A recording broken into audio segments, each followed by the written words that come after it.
दोस्तों, कैसे हैं आप सब? उम्मीद करती हूँ सभी अच्छे होंगे। स्टोरी सुनने के लिए हमारे चैनल को लाइक एंड सब्सक्राइब करें।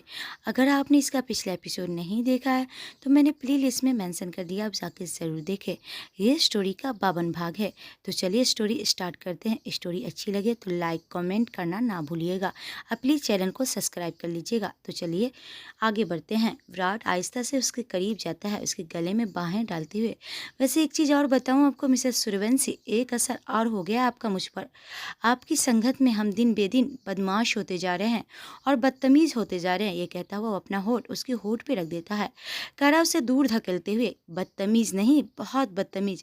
अब चलो, मुझे तंग करना बंद करो और जल्दी से मुझे सुला दो। लगभग उसके सीने पर अपना सर रखते हुए बोलती है। कुछ ही देर में वो विराट के बाहों में चैन से सो रही थी। विराट भी उसे अपने आगोश में भर के सो रहा था। वहीं दो लोग थे जिन्हें बिल्कुल नींद नहीं आ रही थी, और वो थे आहान और गुंजन। शादी के बाद दोनों ही पहली बार अलग हुए थे। दोनों को ही बिस्तर काटने को दौड़ रहा था। एक दूसरे के बिना सोने की आदत नहीं थी उन्हें। आहान ने गुंजन को न जाने कितनी बार फ़ोन किया पर कोई फ़ायदा नहीं। उसे क्या पता था कि उसका फ़ोन तो विराट के पास है। वही गुंजन उससे बात करने के लिए मरी जा रही थी। वो बिस्तर पे करवटें बदलते हुए इधर से उधर हो रही थी। वो ठीक तो होगा ना, बस यही ख्याल आ रहा था उसे। आहान खींचते हुए, पता नहीं अब एक हफ्ता कैसे बीतेगा और कब ये क्लाइंट यहाँ से जाएंगे। गुंजन क्या सोच रही होगी कि कैसा इंसान है जो उसने लेने नहीं आया। प्लीज़ गुंजन, एक बार मेरा फ़ोन उठा लो प्लीज़, चाहे मुझसे झगड़ा ही कर लेना पर अपनी आवाज़ सुना दो। ये कहता हुआ उसे फिर से फ़ोन करता है पर अब उसका फ़ोन बंद आ रहा था। खैर, किसी तरह एक हफ्ता बीत जाता है। बीते हफ्ते में आहान को गुंजन को आहान की बहुत अहमियत अच्छी तरह से समझ आ गई थी। दोनों को अच्छे से एहसास हो गया था कि वो दोनों एक दूसरे के बिना कुछ भी नहीं है। वो दोनों एक दूसरे के बिना रह ही नहीं सकते। वहीं आहान भी समझ गया था कि गुंजन है तो सब कुछ है, वरना उसके बिना ये काम, ये घर, ये पैसा कुछ भी नहीं है। गुंजन के बिना वो समझ गया था कि उसका सुकून इन पैसों में नहीं, इन कामों में नहीं, उसका सुकून गुंजन की मुस्कुराहट में है, गुंजन की खुशी में है जो कहीं पीछे छोड़ आया था। वहीं विराट और कायरा ने मिलकर गुंजन को यह एहसास करवा दिया था कि अगर आहान इतनी मेहनत कर रहा है तो वो किसके लिए कर रहा है? उसी के लिए तो कर रहा है ना, ताकि वो खुश रह सके, ताकि उसे किसी चीज़ की कमी ना हो सके।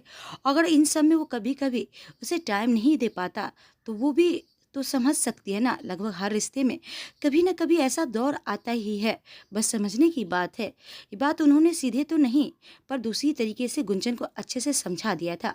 गुंजन भी समझ गई थी कि आहान अगर जो कुछ भी कर रहा है तो उसी के लिए कर रहा है। उसे एहसास हो रहा था कि उसने कहीं ना कहीं बहुत जल्दबाजी कर दी। दोनों को ही एहसास हो रहा था कि वो दोनों एक दूसरे के बिना कुछ नहीं है और दोनों एक दूसरे के लिए तड़प रहे थे। लेकिन इससे पहले कि वो दोनों कुछ करते, उससे पहले ही विराट ने अपना अगला बम फोड़ दिया। सुबह का समय था। विराट गुंजन के कमरे में जाता है। अरे भाई, आप यहाँ? हाँ, तुझसे कुछ बात करनी है, आप बैठ। विराट उसे पास बैठाने को इशारा करता है और फिर कुछ पेपर उसके सामने रख देता है। ये क्या है भाई? गुंजन उस पेपर्स को देखते हुए बोलती है। तेरे और आहान के डिवोर्स पेपर है। ये सुनते ही उसके पैरों तले से जमीन खिसक जाती है। उसकी आंखों से आंसू बहने लगते हैं। उसकी आंखें ढबढबा जाती है और अपनी ढबढबाई आंखों से विराट की तरफ देखती है। ऐसे क्या देख रही है तू? तूने ही तो कहा था कि तुझे अब आहान के साथ नहीं रहना। वो तुझे प्यार ही नहीं करता, तुझे पसंद नहीं करता, तेरे साथ समय नहीं बिताता, तो अपने काम पे वो ध्यान देता है। ये सब तेरे ही अल्फाज है ना। तो जब तुझे उसके साथ ही नहीं रहना, उसके साथ कोई रिश्ता ही नहीं रखना, तो फिर ये बेमतलब का रिश्ता क्यों? विराट बहुत शांति से ये सब बोल रहा था। गुंजन की आंखों से बेतहाशा आंसू बहने लगते हैं। वो रोते हुए, वो सब तो मैंने गुस्से में बोल दिया था भाई। हमारा रिश्ता बेमतलब का नहीं है। मैं आहान से बहुत प्यार करती हूँ। उस वक्त मुझे बहुत गुस्सा आ गया था और इसी वजह से मेरे दिल में जो आया मैं बोल गई। प्लीज़ भाई, आप ऐसा मत करें। गुंजन बहुत ज़्यादा रोते हुए बोल रही थी। विराट को अब समझ में नहीं आ रहा था कि वो क्या करे। उसे ऐसे देख के विराट को तकलीफ तो हो रही थी। वो एकदम से गुंजन को अपने सीने से लगाते हुए शांत करने लगता है, फिर उसके आंसू पोंछते हुए, अच्छा एक बात बता गुंजन, क्या सारी गलती आहान की है? तेरी कोई गलती नहीं। क्या बोला था तूने उसे कि वो कामयाबी की चमक में इतना अंधा हो गया कि वो तुझे किसी और के साथ? बच्चे, अगर उसे यही सब करना होता तो वो दिन रात यूं मेहनत नहीं करता। बच्चे, मियाँ बीवी का रिश्ता बहुत कमज़ोर होता है, बहुत नाजुक होता है। अगर उसे सही समय पे नहीं संभाला जाए तो वो टूट के बिखर जाता है, पूरा ख़ानदान बिखर जाता है। तूने भी तो आहान को छोड़कर चली आई ना यहाँ। तू सोच उसके दिल पर उस वक्त क्या बीत रही होगी। बेटा अगर तू सैक्रिफाइस कर रही है तो वो भी तो कर रहा है ना, उसके भी तो सपने हैं ना, उसके भी अरमान हैं तेरे साथ वक्त बिताने के, पर वो अपने अरमान दबाकर सब कुछ कर रहा है ताकि तुझे कोई तकलीफ ना हो। वो सारा दिन काम करता है और उसके बाद ये सोचकर घर आता है कि गुंजन के पास जाऊंगा, वो पूरे दिन का हाल पूछेगी, दो पल सुकून से बातें करेगी, और तो और उसके आते ही तो झगड़ा शुरू कर देती थी और बहुत बारीकी से गुंजन को एक एक चीज समझा दी थी। वो समझ भी गई थी, उसे समझ में आ गया था कि उसने भी कुछ कम गलतियां नहीं की है। उसे कुछ नहीं बोला जा रहा था, वो बस विराट के सीने से लगी रोई जा रही थी। वहीं मलेशिया में आज हफ्ता का आखिरी दिन था और क्लाइंट के वहां से जाने का भी आहान ने फैसला कर लिया था कि भाड़ में गई नौकरी, भाड़ में गई कंपनी, आज तो हर हालत में मैं इंडिया जाके रहूंगा। इस वक्त वो अपने कैबिन में था, कुणाल और रोहन उसके सामने ही बैठे थे। वो तीनों किसी चीज को लेकर डिस्कस कर रहे थे। ठीक उसी वक्त प्यून अंदर आते हुए, सर मैं अंदर आ जाऊं, और आहान के सामने एक पार्सल रखते हुए, सर ये आपके लिए इंडिया से आया है। ये बात सुनते ही आहान का खुशी से ठिकाना नहीं रहता। उसे ये था कि गुंजन ने जरूर उसके लिए कुछ भेजा है, वो उसे अब माफ कर देगी और उसके पास लौट आएगी। आहान झट से पार्सल लेता है और उसे पैकेट को खोलकर देखने लगता है, पर उसमें अपने और गुंजन के डिवोर्स पेपर देख के उसकी आंखें हैरानी से फटी की फटी रह जाती है। वो पेपर उसके हाथ से वहीं गिर जाता है। एक पल के लिए तो उसकी जान निकल गई थी। कुणाल उसको होश में लाते हुए, तुझे क्या हो गया है मेरे भाई, ऐसा भी क्या देख लिया है। कुणाल पेपर को उठाते हुए बोलता है और फिर उसको पढ़ने लगता है। ये सब देख के उसे भी एक धक्का लगता है। आहान ने ये बात किसी से कुछ नहीं बताया था कि गुंजन और आहान में झगड़ा हुआ है और गुंजन आहान को छोड़कर इंडिया चली गई है। आहान बड़बड़ाते हुए, नहीं गुंजन, मुझे इतनी बड़ी सजा नहीं दो, मैं तुम्हारे बिना कैसे रहूंगा, मुझे ऐसे छोड़ नहीं सकती तुम, इतनी बड़ी बात हो गई और तूने हमें कुछ बताना ज़रूरी नहीं समझा। कुणाल आहान से सवाल करता है, पर आहान के पास कोई जवाब नहीं था। वो अपनी नम आंखों से उन पेपर्स को देख रहा था। कुणाल उसे दोनों कंधों से पकड़ के झंझोड़ते हुए, मेरे भाई अब तू कुछ बताएगा भी, आखिर इतनी बड़ी बात हो कैसे गई तुम दोनों के बीच, जो बात डिवोर्स तक पहुंच गई। आहान एक गहरी सांस लेके उसे सारी बात बताता है कि कैसे उसने अपनी सारी फ्रस्ट्रेशन गुंजन पे निकाल दी और उसे ये कह दिया कि वो मेरे लिए परेशानी बनती जा रही है, मेरी मेहनत लोग उसके सूर्यवंशी होने से जोड़ रहे हैं को लेके मैंने सारा गुस्सा, सारा फ्रस्ट्रेशन गुंजन पे निकाल दिया। ये सुन के रोहन की नजरें झुक जाती है। उसे पता नहीं था कि उसकी कही एक बात आहान की जिंदगी में इस कदर तूफान ला देगी। इससे पहले कि वो कुछ और बोलता, तभी प्यून आके सबको बताता है कि क्लाइंट आ रहे हैं और मीटिंग में आप सबका वेट कर रहे हैं। आहान गुस्से से उठता है और उन डिवोर्स पेपर्स को फाड़ते हुए, भाड़ में गई मीटिंग, भाड़ में गई क्लाइंट, मैं जा रहा हूँ अपनी गुंजन को लेने, इतना कह के वो सब कुछ छोड़कर एयरपोर्ट के लिए निकल जाता है। कुणाल उसे जाते हुए देखता है, फिर मुस्कुराते हुए, शाबाश। इसके बाद वो रोहन को देखते हुए, एक बात याद रखना रोहन, आहान की इस हालत का जिम्मेदार तू है, सिर्फ तू। मुझे अफसोस है कि तू मेरा दोस्त है। इतना कह के वो मीटिंग रूम में चला जाता है। रोहन की नज़रें शर्म से झुकी की झुकी रह जाती है। उसे एहसास होता है कि उसने क्या किया है। उसने आहान और गुंजन की ज़िंदगी में तबाही ला दी है। उधर गुंजन को विराट की सारी बात अच्छे से समझ आ गई थी। वो भी बहुत ज़्यादा रो रही थी। विराट उसके आंसू पोंछते हुए, अब रोना बंद कर, चुप हो जा। आहान किसी भी वक्त आता होगा और मैं नहीं चाहता कि वो तुझे ऐसी हालत में देखे, ऐसे रोते हुए देखे। जा, जाकर रेडी हो जा। ये सुनते ही गुंजन हैरानी से उसकी तरफ देखती है। उसे यकीन ही नहीं हो रहा था कि आहान आने वाला है। विराट उसकी आंखों का मतलब समझते हुए, हैरान मत हो, उसके पास भी भेजा है मैंने डिवोर्स पेपर्स तेरी तरफ से। अब मोहब्बत करता है तुझसे तो ज़रूर भागा भागा आएगा। ये सुनते ही गुंजन के चेहरे पे एक मुस्कुराहट ठहर जाती है। वो विराट से लिपट जाती है, आप बहुत अच्छे हो भाई, मैंने तो अपनी नादानी में अपना घर खराब कर लिया था, तो इतनी नादान हो गई थी कि अपना बसा बसाया घर बर्बाद कर लिया अपने ही हाथों से। लेकिन आपने एक भाई होने का फर्ज निभाया है और आपने सब संभाल लिया, वो भी घर में किसी को बताए। विराट प्यार से उसका गाल थपथपाते हुए, चल अब तैयार हो जा, मुझे तेरी भाभी को चेकअप के लिए लेकर जाना है। इतना कह के विराट वहां से चला जाता है।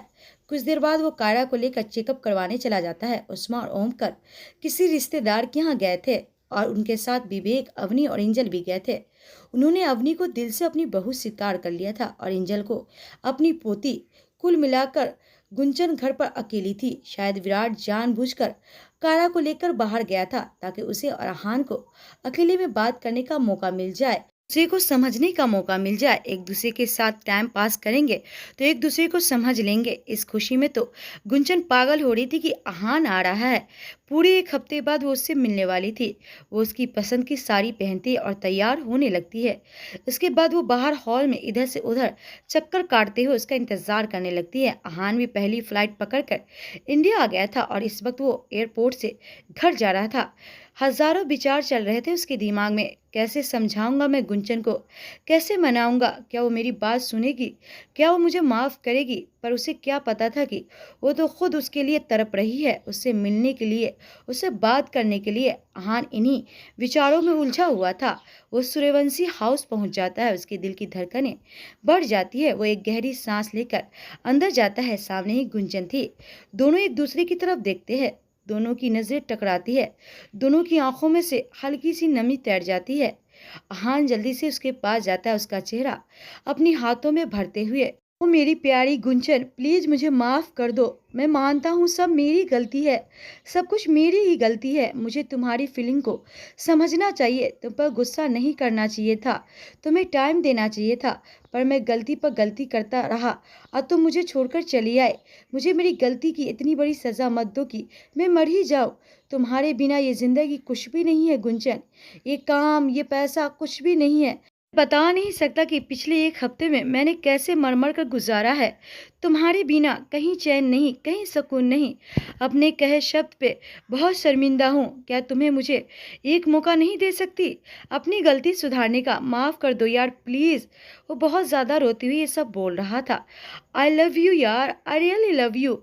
उसके माथे से अपना माथा जोड़ते हुए बोलता है। उसके दो आंसू ढलक के गुंजन के गालों पे गिर जाते हैं। गुंजन भी रोते हुए उससे लिपट जाती है। माफ़ी तो मुझे भी तुमसे मांगनी चाहिए, क्योंकि मैंने भी कम गलती नहीं की है। मैं भी गुस्सा में पता नहीं क्या से क्या बोल गई। प्लीज़ मुझे माफ़ कर दो। वो बहुत ज़्यादा रोते हुए बोलती है। अहान उसे चुप करवाते हुए, बस मैं तुम्हें रोते हुए बिल्कुल नहीं देख सकता, बस चुप हो जाओ। गुंजन उसे और भी कसकर पकड़ते हुए, हम सब गलतियाँ भूल जाएंगे अहान। हम अपने रिश्ते की नई शुरुआत करेंगे जिसमें सिर्फ प्यार होगा, एक दूसरे का साथ होगा, एक दूसरे का विश्वास होगा, एक दूसरे पर भरोसा होगा। दोनों ही एक दूसरे से लिपट कर बेतहाशा रो रहे थे। दोनों को एक दूसरे की अहमियत पता चल गई थी। दोनों को प्यार की अहमियत पता चल गई थी। अब वो दोनों अपने भविष्य में ऐसी गलती कभी नहीं करेंगे। खैर वो दोनों रो रो कर अपना मन हल्का कर चुके थे और एक दूसरे के बाहों में समाये हुए थे। एक दूसरे से प्यार कर रहे थे आंसुओं के साथ। उनके गिले शिकवे भी दूर हो गए थे। वहीं अहान बेतहाशा गुंजन को चूम रहा था। गुंजन अहान को सारा सच बताती है कि ये सब विराट भाई का प्लान था, ताकि हम दोनों को अपनी गलती का एहसास हो सके, हमें अपने प्यार की अहमियत समझ में आए।